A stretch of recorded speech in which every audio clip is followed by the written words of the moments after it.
Hi everyone, welcome to the HCD UAE Meetup. My name is Jonathan. Huge round of applause and thank you to Specs Digital, our sponsors. Pete and Jack, if you haven't met them, you should. Thank you for about almost a year now. Jack reminded me it was April 2023 that we started our partnership at our 10-year anniversary, and the meetup's growing bigger and better, so huge thank you guys. We are recording the session, so if you can't catch it or if you have a friend, a colleague who didn't make it, we've got our past meetups as well. Check us out on YouTube at if you search for Human-Centered Design UAE, you can find us. We have got some really awesome new co-organizers. Huge round of applause. Thank you. Nada Katral is here in the crowd, been with us for a long time. Nathalie, who's going to be one of your speakers. And unfortunately, Leopold can't make it tonight. He's in the US, but he is our speaker in Abu Dhabi in a couple of weeks. So another really great leader in our design community. We're on the socials, on LinkedIn and Instagram, as well as the specs. So if you are taking some photos, videos, please tag us tonight and join the conversation. We've got a really great kickoff to the year. We're very excited tonight with two fantastic leaders. I'll introduce them in a second. Nathalie and Jade, they're going to talk about crafting connections. In a couple of weeks, we are in Abu Dhabi in a very cool venue we haven't been to before called The Bridge. And I'll tell you a little bit about the conference. We've never done a conference before, so we're quite excited about that, called DDX. If you haven't got a ticket, there's a few tickets left, so grab your ticket. And again, huge thank you to Specs Digital, who are helping us to bring you all these great events. We're going to have a break after these events for Ramadan, and then we'll be back. We're also looking at the region. We've got a member of our community from UX Bahrain here tonight. So welcome. We'd love to see you more and love to do more things beyond just Dubai and Abu Dhabi. I don't know why that's there. So a little bit about our conference. We have partnered with DDX. We've run a conference in Munich last year, and we've got some really great local and international speakers. It's going to be at the Sofitel on the 2nd of March. There's some great benefits and lots of things you get. It's at the Sofitel, as I said, downtown. You get like a Figma license, you get a cheaper Art Dubai ticket as well. We've got a great lineup. These are some of the local and international speakers. And we've made it very affordable. This isn't about making money, it's about the community. And we've really co-organized this and got some great panels and some great speakers. The agenda is live and out there, you can see it.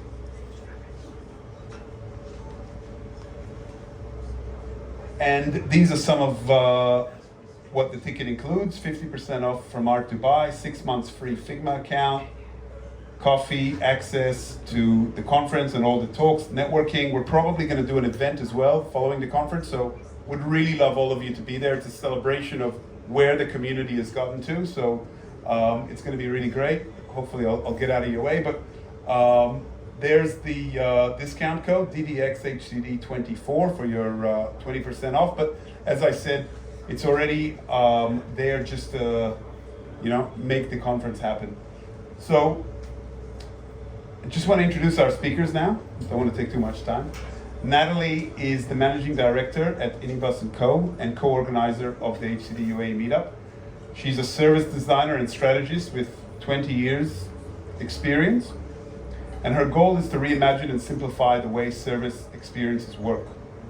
She seamlessly blends physical and digital experiences, solving problems and creating products and experiences that matter. And we are very lucky to have her here tonight. Jade is the senior manager of experience design at MAF Holding. He brings design and innovation to shopping malls, loyalty, retail, lifestyle, entertainment, and communities business units. He is a fellow neighbor from Kiwi land and combines creative and analytical skills. He's got a holistic view at CX, UX service design and promotes this throughout the organization. Without any further ado, I'll hand it over to Nathalie and Jade. Thank you.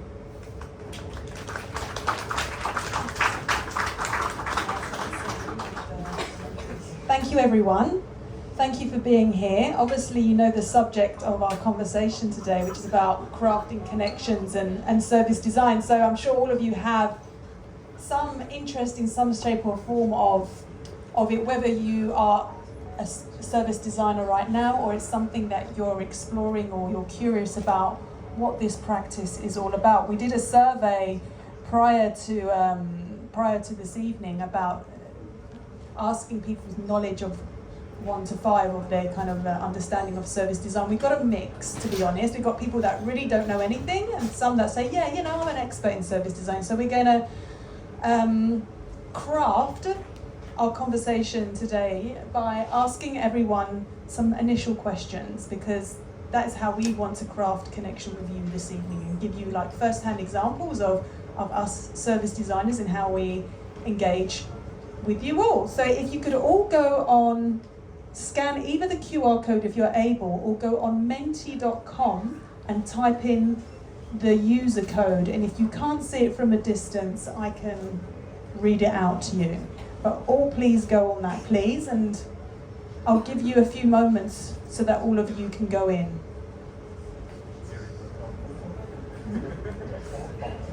Oh, we can see, yeah, we got, okay. Nice, I like that.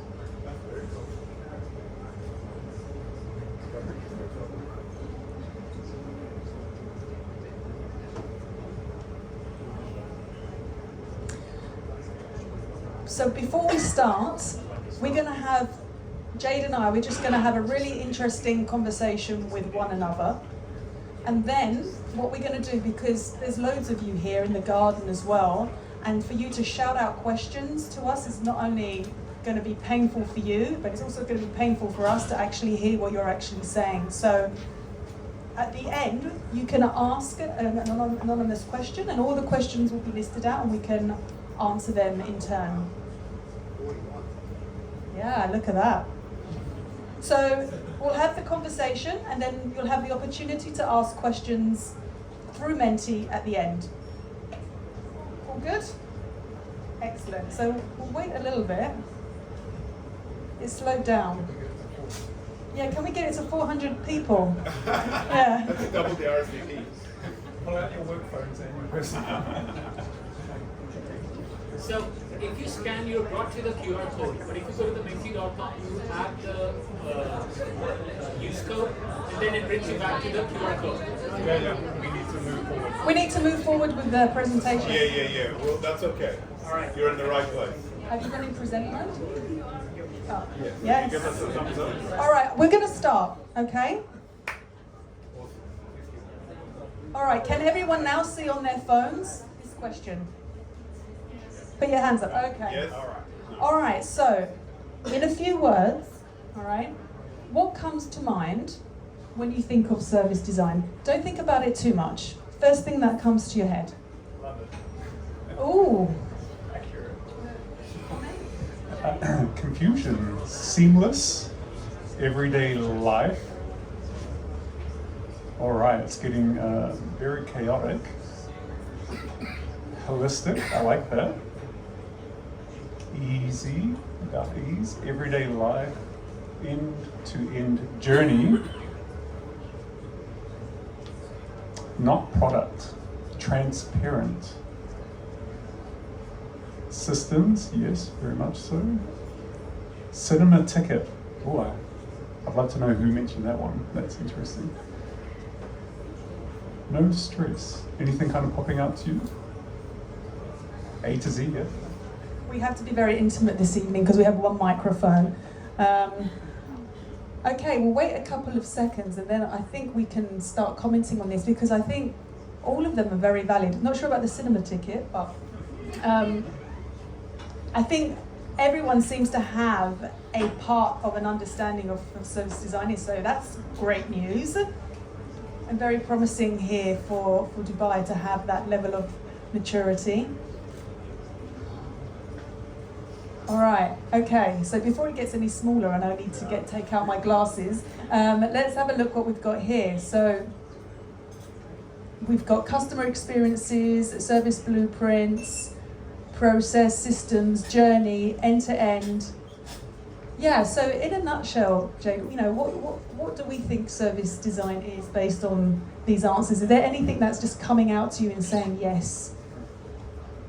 One thing I will add is that if you're familiar with how Menti works, the more you say the words that are up there, the more they will be emboldened and larger. So don't feel that because there's a word up there that you might also be thinking that you don't need to mention it. If you do mention it, it'll make that word more prominent in the interface up here.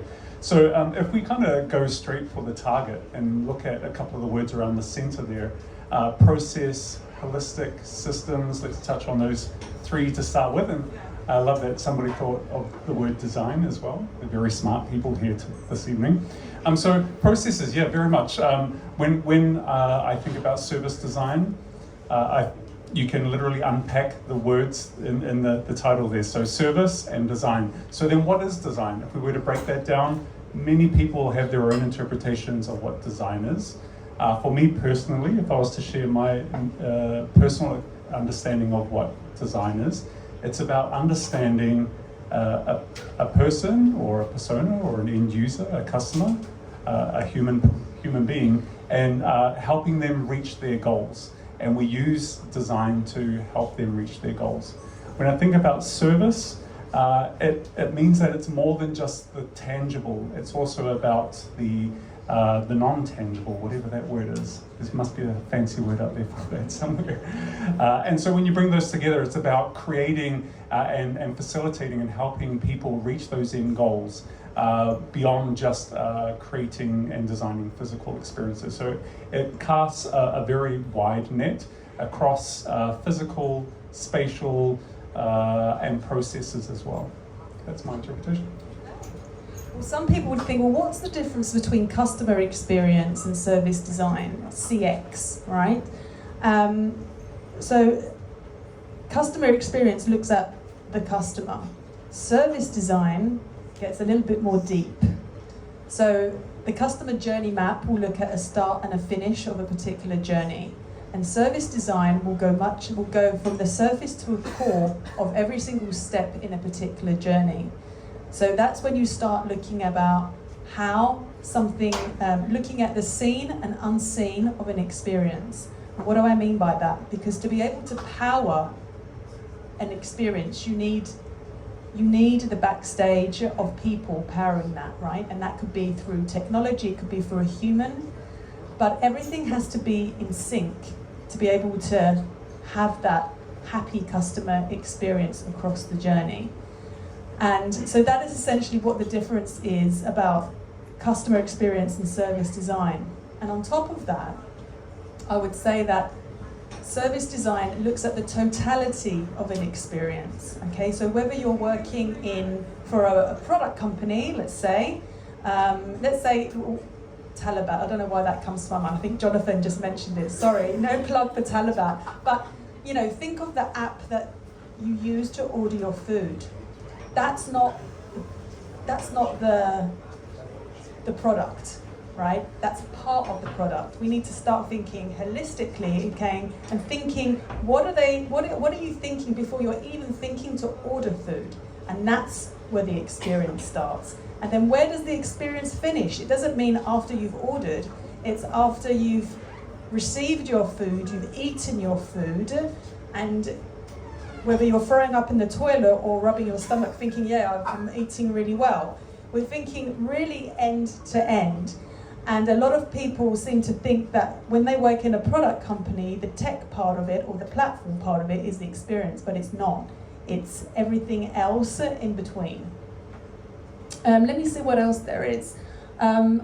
So you've got the end-to-end experience, exactly, but then defining what is that end-to-end experience. You've got micro engagements, and I like that because when you think of journeys, you've got a customer life cycle, right? And you're going to have a number of phases within a life cycle. You're going to have awareness, You're going to have, you know, the different stages when they've actually bought the service. Then, you know, the customer kind of going through their experience, and you've kind of got the offboarding as well. And within that, you'll have, within an onboarding stage, for example, you'll have micro journeys within that particular stage. So I like whoever's mentioned that. And interconnected, that is really, really, really important, because a lot of companies think that they do customer experience, but all the teams that say they do it, they're actually doing it alone, they're not together. So then what happens? It disconnects the entire customer experience. So everything has to be connected, everyone has to be collaborating and working together and rallying towards a one source of truth journey, so that the simplicity and the ease for the customer feels like, you know, it's perfect. But how do we do this? How are service designers going to be able to manage to do this? That's the superpower of a service designer, so we're going to be talking about that. But I'd like to move on to the second question first, before we dig deeper.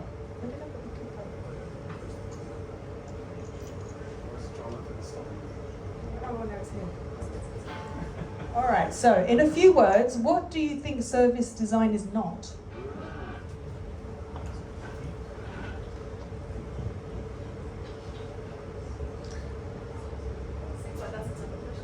Yeah, I was just about to say, we're really testing you guys hard this evening.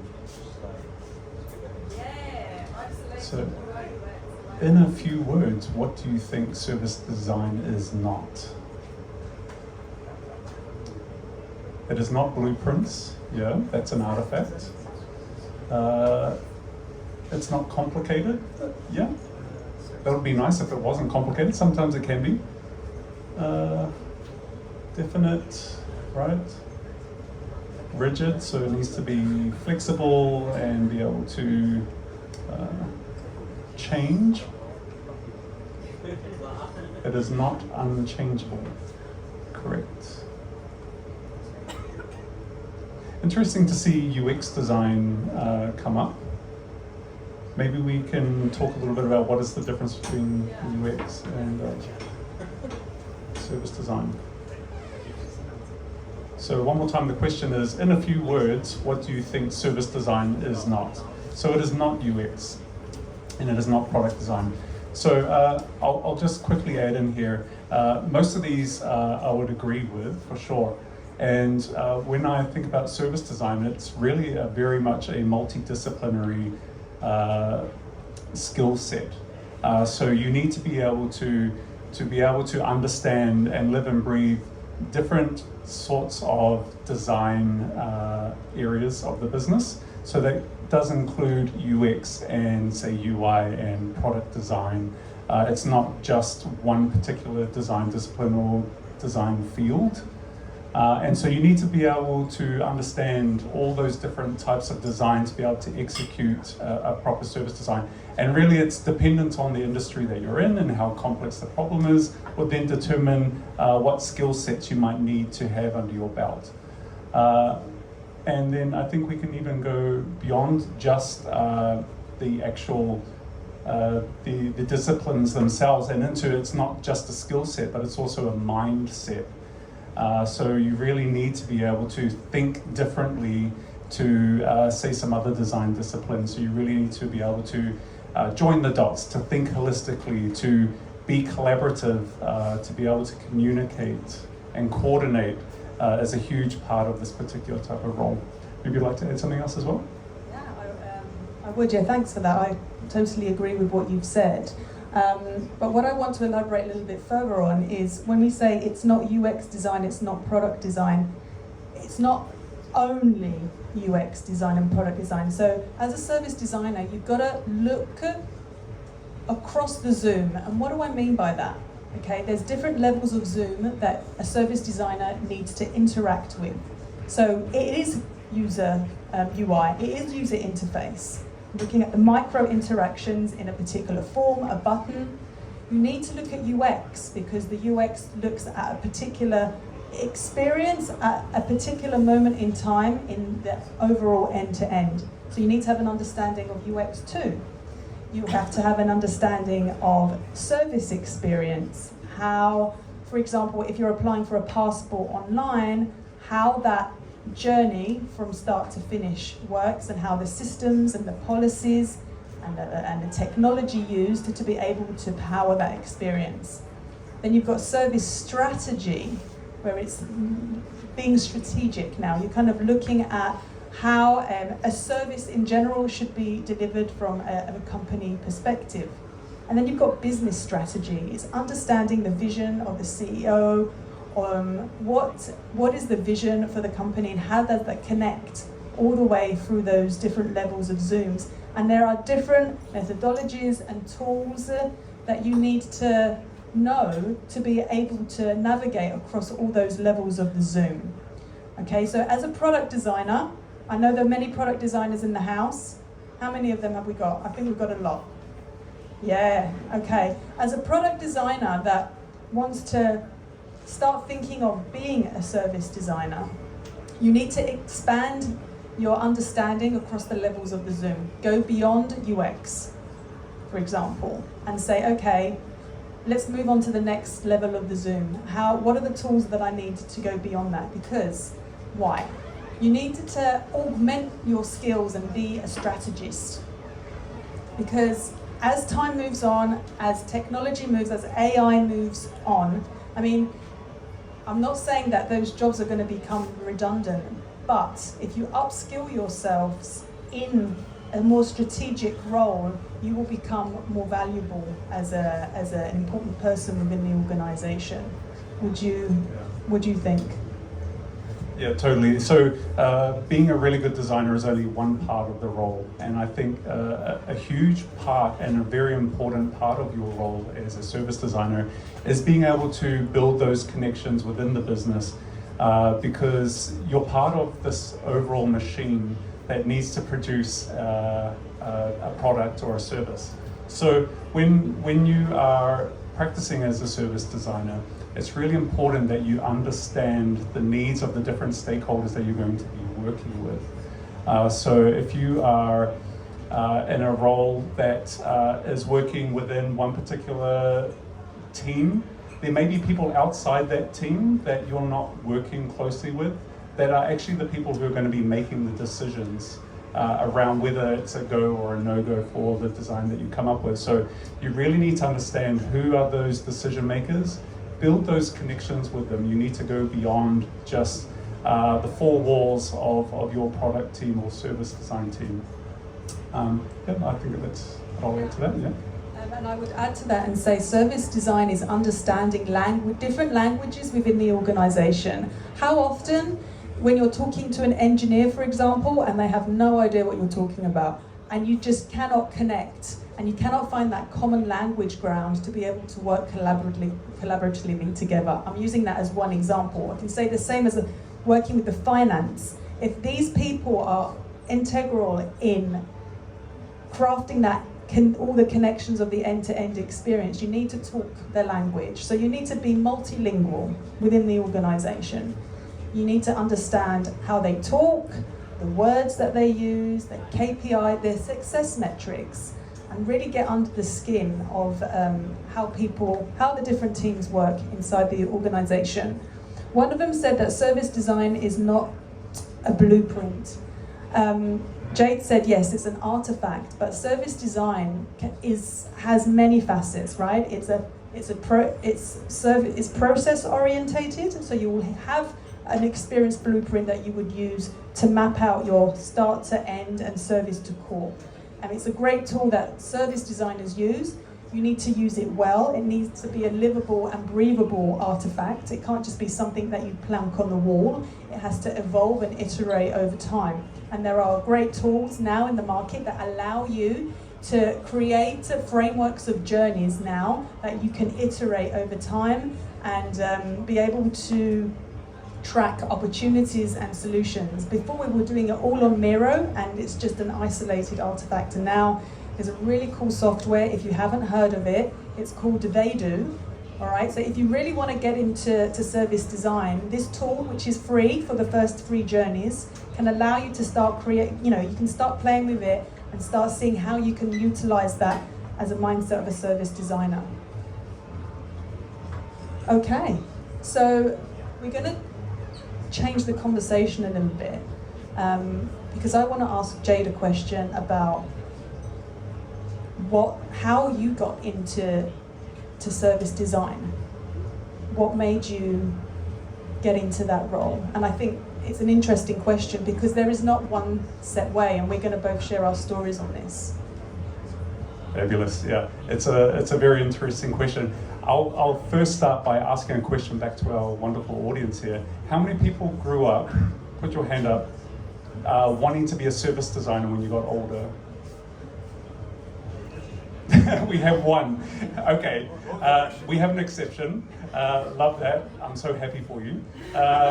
So most of us probably didn't grow up thinking that you wanted to be a service designer. For me personally, I wanted to be a pilot or an architect, but ended up in this field by accident, you could say. So yeah, being an architect was fabulous. So I actually went to university to study architecture. I decided that was my career path and that's where I wanted to spend the rest of my life. But after 4 years of studying architecture, I realized that actually architecture is quite demanding. You have very little control over your creativity and you're very dependent on clients.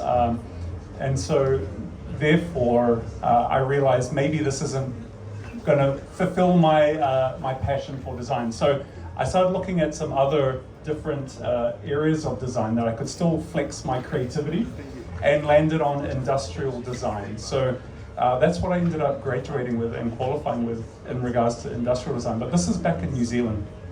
Now, New Zealand, wonderful country. Problem is there's not a heck of a lot of opportunities, especially when you're thinking about moving into industrial design. So I started to think about, okay, well, I've got this wonderful degree, what can I do with it? And realized that I had some qualifications in UX and UI design. So I ended up applying for a few jobs in UI and UX. And one company was desperate enough to hire me. So I was quite fortunate to get my foot in the door with this particular company designing people and fleet management software back in New Zealand. And I mean, that's how I got into it as a professional, but I think if I was to kind of go back to where did this feeling of service design become something that I was aware of, it would go all the way back to the age of 6 years old. And so a quick little story on opening my eyes to this idea of helping people reach their particular goals was at the age of 6. I would accompany my parents to the bank. So we're going back a long time, right? This is before the internet, before mobile apps. And so you had to go to a physical building to deposit money. And back in those days, it was generally a weekly task because your parents would earn their wages or their salaries and then they'll go to the bank and deposit it. So I would often have to accompany them. The problem with going to the bank as a kid is that banks are not made for kids. They're made for serious people, so they're very drab. But they also they take a lot of time. There's a lot of queuing, there's a lot of filling out forms, things like that. So as a 6-year-old, it was this incredible dread for me to go to the bank. And I remember one day I kind of had enough. And when we got home, I was like, that's it. I'm gonna see if I can come up with ideas on how to, I didn't say this word, but streamline the banking deposit process. And I decided to redesign the forms that you would fill out and simplify that process. I stole one from the bank, took it home, looked at all the information, was like, no, we don't need half of that, and then redesigned the form so that next time my parents would go to the bank, they only had to fill out half the information. Obviously, as a 6-year-old, there were lots of things I weren't thinking about, but that's when I realized, actually, I really enjoy trying to solve problems for people and alleviate their pain points. Let's fast forward back to the beginning of my story. So yes, I ended up in UI UX, which is not the same as service design. But it wasn't until maybe 10 years into my career that I had this role where I realized that being hired as a UX designer sometimes it meant you had to stretch your capability into other areas. Because I spent 4 years in architecture, I had a basic understanding of spatial design. And because I was an industrial designer, I also have this understanding of product. So I use those to my benefit. And for this particular company, we were designing a brand new format for how we would fulfill online orders. So I went from designing interfaces to designing spaces, to designing processes, designing brand new roles that didn't exist, to then support this online fulfillment and logistics last mile for this company that I worked for. And then that's when I realized I love this and I think I want to do this for the rest of my life. And then that really opened my eyes up to that. I can use all these different experiences and fortes to achieve a really amazing goal for our customers and our team in this particular experience. Okay, that was the long-winded version, sorry. I'll give a short-winded version before we move on to another conversation. So, can I be bold enough to say that I was born a service designer? Without realizing it though. And why? I think everyone is born a service designer. You know why? Because you're born with curiosity. Everyone is born with curiosity, and that is one of the key attributes to be an amazing service designer. The problem is that we lose our curiosity as we get older. Peer pressure, people around in the workplace, we lose our confidence, and in general, as we evolve into adults, our curiosity levels reduce by about 80%. So, if you want to be a service designer, you got to have deep curiosity, and that's how I was as a child and still continue to this day. I'm not going to go through all the experiences, but I did work experience when I was 16 years old and retransformed how an accounts department processed their expenses. And in reflection, that also made me understand how to talk to different people in the way that they understood, right? And that's going back to my thing about you need to be multilingual.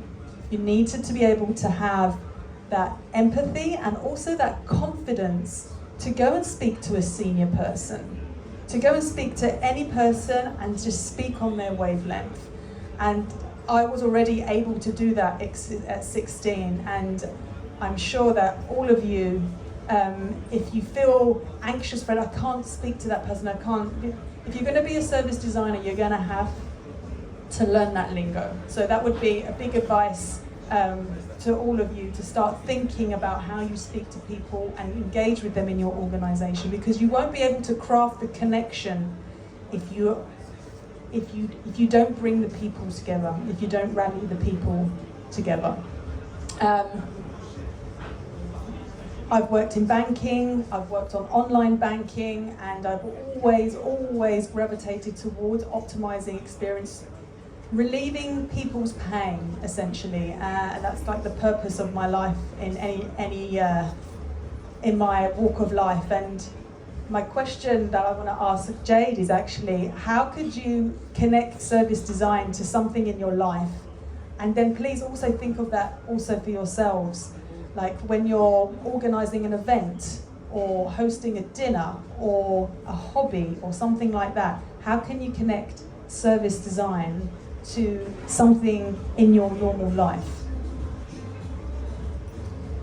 Great question. I think I remember seeing a word, maybe it was on the previous slide, like everywhere or something along those lines. So like literally anything that exists has to have come to be through some form of service design. So for me, an example of where service design really shines, and I took note, was I've now been in Dubai for 1.5 years. I don't have a vehicle, so I depend a lot on the wonderful Hala taxi system, as well as the metro system. It gets me around, fantastic, but sometimes, like I come from New Zealand, so we love to walk around, we like to be in the outdoors, so being inside cooped transportations sometimes isn't the best way for us to get around. So I discovered these amazing vehicles. So shout out to, if we do have anybody in the room, to our super app users of Kareem. They offer an electric bike service. And we don't really have electric bikes. We have the Limes, which you might be familiar with. But what really took me back was the end-to-end journey is pretty good. I mean, it's not perfect. There's definitely room for improvement. But it starts with a digital touch point. So you have the mobile app, and then that is your onboarding experience. It's also connecting you to the actual product or the end product that you need to help get to your end goal.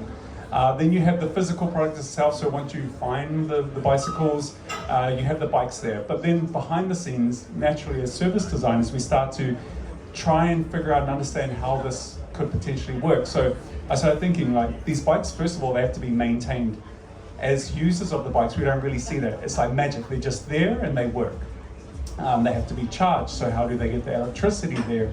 And then also then unlocking the bikes, using the bikes, and then finding a place to park them. And what I realized is that it's actually quite a complex system. And I think that goes back to what really good service design looks like, is that it's invisible. It's like magic, it just happens. But once you start to go deeper, you realize actually there's a lot of complexity there, a lot of things that need to work together, from technology to manufacturing, to hardware and products as well. So that's my example of service design in action and reality that I really like. Yeah, I don't know if there's any biohackers in the house tonight, but I'm one of them. And the way that a biohacker, I'm hacking my own body to stay young and alive for as long as possible. That's the goal of. I don't know. That's for everyone else to say. No, I feel good, but how I biohack my body, and I use it through service design. So I create my journey of wellness through a service design mindset. How do I wake? What do I do when I first wake up in the morning? To what do I do when I go to bed at night? And you map out the journey. I have all my tech stack that I use. I have all my physical aspects, digital tools that I use to be able to contribute to my wellness on a day-to-day basis. A really great exercise would be for you to design a journey of a particular thing in your life. And that's a great exercise to start thinking about service design on a personal level as a prototype. Start testing it out on your own life, I would say. And I don't know, how are we doing for time, Jonathan? Yeah? Okay. Because I do want people to, chat with one another. Okay, did anyone experience a bit of rain today? Yes. Okay. Just cleaned my car, and then I left the IFC, and I'm like, where did this sprinkler come from? All right. Well, it didn't rain that much, but I was in the World Trade Center, and I walked out, and I was like, shit, it's raining. And guess what I don't have? Umbrella. An umbrella, okay? When you need it. Yeah, exactly. I was thinking, where the hell is my umbrella? I always have an umbrella when it doesn't rain, and when it rains, I don't have one, right? I asked this question to the previous company that Jonathan and I worked at, and I asked, what is the umbrella? Is the umbrella a product, or is it a solution to an experience? And that really is the mindset of a service designer, the big difference. Because if you're product orientated, you only see the umbrella. If you're service orientated or experience orientated, you see the solution to the problem. And you create the experience of the solution to the rain. And it's like very much to the Kareem story as well, right? The bike isn't the product. It's the end-to-end service of what Jade was saying. He was talking about his journey. That's the totality of the experience. And that's when you have a service-orientated mindset.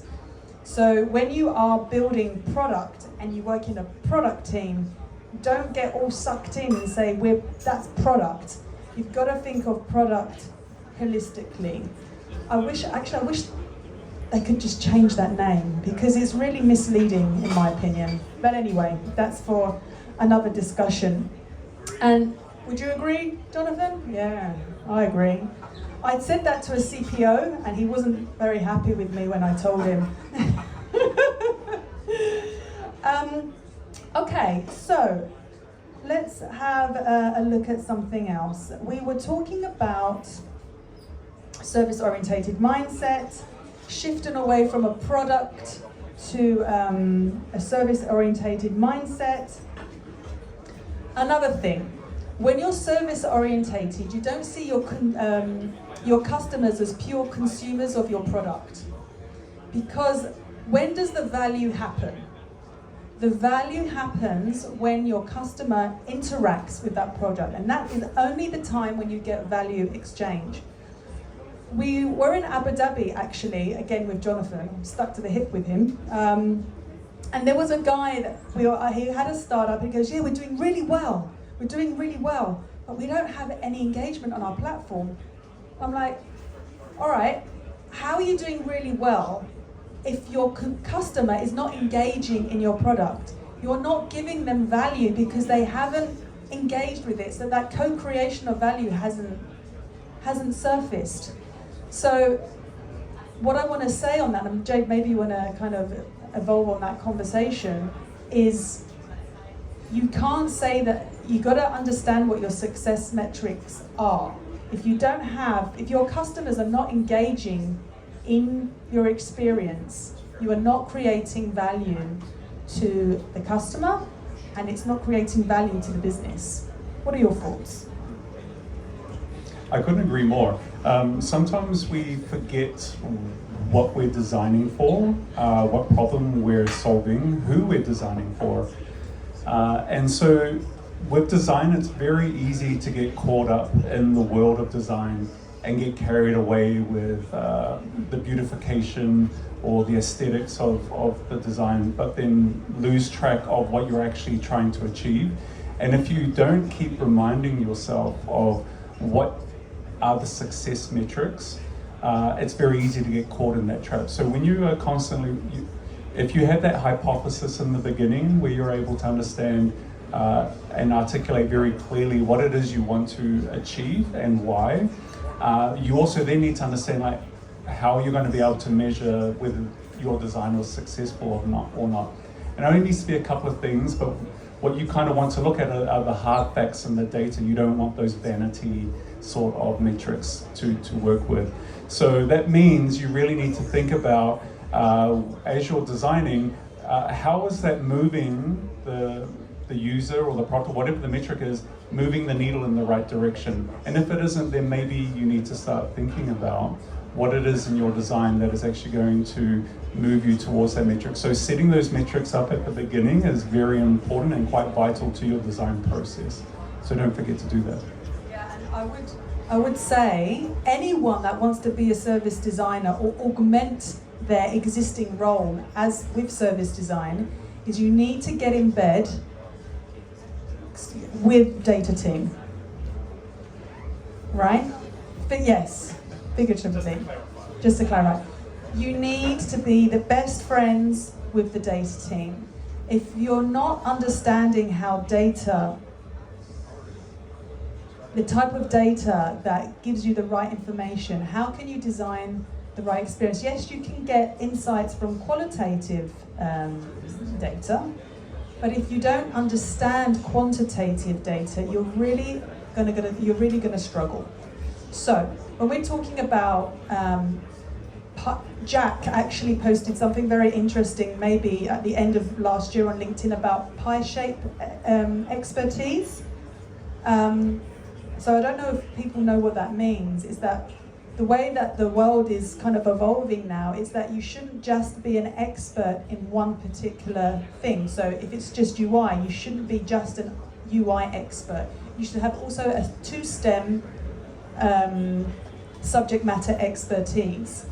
So if you have to think about what it is that you could add to your armor and be like another subject matters expert on, I would recommend to you all to have data as your second kind of superpower. Because without that understanding of data within your organization, you won't be able to talk the language of other stakeholders, collaborate with the stakeholders, and rally to them towards the metrics that matter. I'll just add, and I'm sure we're all familiar with this, but when you start to have those conversations with the C-suite level, their language isn't emotion or feelings or aesthetics, it's numbers, hard numbers. They want to see those numbers. And if you were to present to them, like, look how beautiful this button is, or this is the journey, and look how happy the mother is for experiencing this service, that won't mean a heck of a lot. They want to see how that translates into numbers and data. Yeah. For example, they'll ask you, so how is this going to impact my CAC rate, my customer acquisition cost? Is it going to lower it? And you can't say, oh, I don't know. Is it going to reduce my churn, whatever you're doing, my churn rate? If you don't know what the existing churn rate is, how do you know that whatever you're doing is going to reduce it in the first place? So you've got to understand what metrics are being used in the company, how they're being calculated, where are they being tracked, so you can start mapping the ones that are relevant on your experience blueprint, your customer journey, whatever tool that you're using to map out your journey. Shall we do a little quiz now and wrap up a little bit, yeah? And get some time for questions? Oh, okay, how does it, okay. Yeah, we're going to do a little quiz. Got 2 players. Come on. Yeah. So we just got 2 questions, and then we're going to open up to questions. Oh, I love the teddy bear. I like the teddy bear too. Come on, Howard, get in this. There we go. Well, I'm just going to start. Come on, I'm going to get the ball rolling because I'm conscious of time. All right. Oh, how did that? Let me go back. Well, why is the question not coming? Oh. 22 players. Jonathan, I think you need. Oh. We need Nathan. Answer fast to get more points. Okay. I think. Come on, answer fast. All right. What mainly distinguishes a customer journey map from a service blueprint? Ooh. We talked about it. Service decor.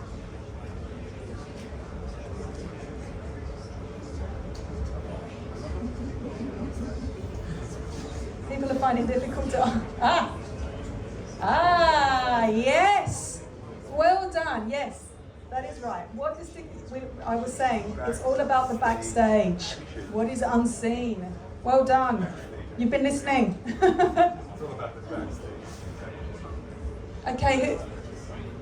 Who won? Who won the? Nate. This is fun. I've never used this quiz function on Menti before. Who's Nate? Well done, Kathy, Oliver, Simba, and Nate. Nate was the fastest. Raise your hand up.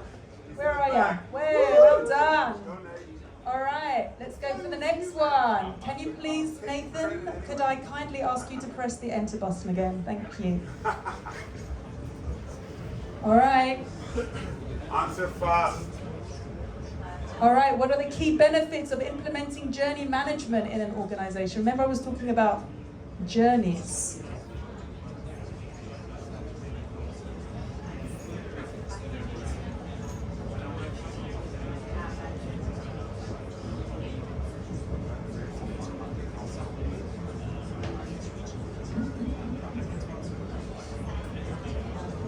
Yeah, so it's actually all of them. So that was a trick question, because being able to manage your journeys and having that single source of truth will ultimately enhance loyalty, because everyone is working on a particular goal in unison and in collaboration together. Depending on your journey, it can decrease your customer acquisition costs if you create the right journey. and also pinpointing the metrics. We were talking a lot about metrics and what will have a positive impact, so great. But who was the fastest? Just out of curiosity. Oh, Nate. Nate, you've got a trigger finger capability. Oh no, yay, well done, Nate. All right, so we've got service design is a massive subject, and we've really covered the tip of the iceberg. So if anyone has got a question where we didn't talk about, please fire them here, and we will be more than happy to answer them. Questions? Yeah. And if no one has any questions, that's fine too. Yesterday.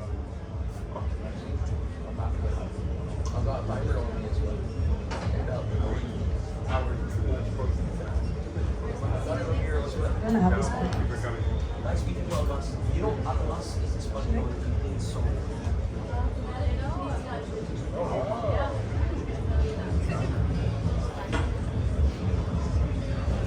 I think that's a sign that people just want to carry on talking and drinking. So I'm going to be a service designer and accept. Oh no, there are. Okay, spoke too soon. User research uncovers the user perspective. What kind of research uncovers the back of house perspective? How would you like to answer that? Would you want me to answer that? All right. Okay, so as a service designer, you always have a preference of what you like, to prefer, like where the magic happens. And remember, I was saying that blueprinting is one tool that you can use to find out what happens in the back of house. And there's some great templates out there that you can use. You can use They Do as well, which is this software. But what that does, it uncovers the people involved in the back end, the processes, the technology stack, and the policies in place that actually power the backstage. And then through there, you can start identifying where the biggest pain points are in the journey, according to the different teams that you are working together with to solve a particular journey. So that is the best way. Obviously, the tool is not the solution to everything. It's how you bring people together around the blueprint and facilitate. And that's another skill that a service designer needs to have, to facilitate discussions and do that really well. And so you need the combination of great facilitation in combination with the blueprinting to be able to map out those backstage, unseen steps in the journey.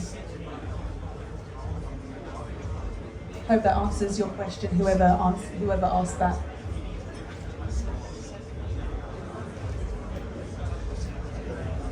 Oh, we need to press enter again. Okay. Okay, all right. Well, if any of you have got questions while we're continuing to drink and talk to us personally, you're more than welcome. But I believe this will be I think this is the perfect moment to end our talk, because it is nearly 10 o'clock.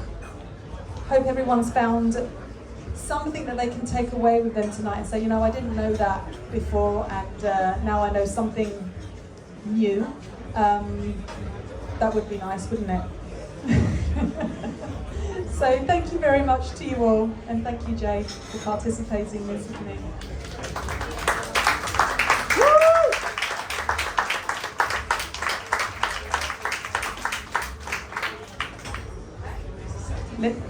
Put the music on.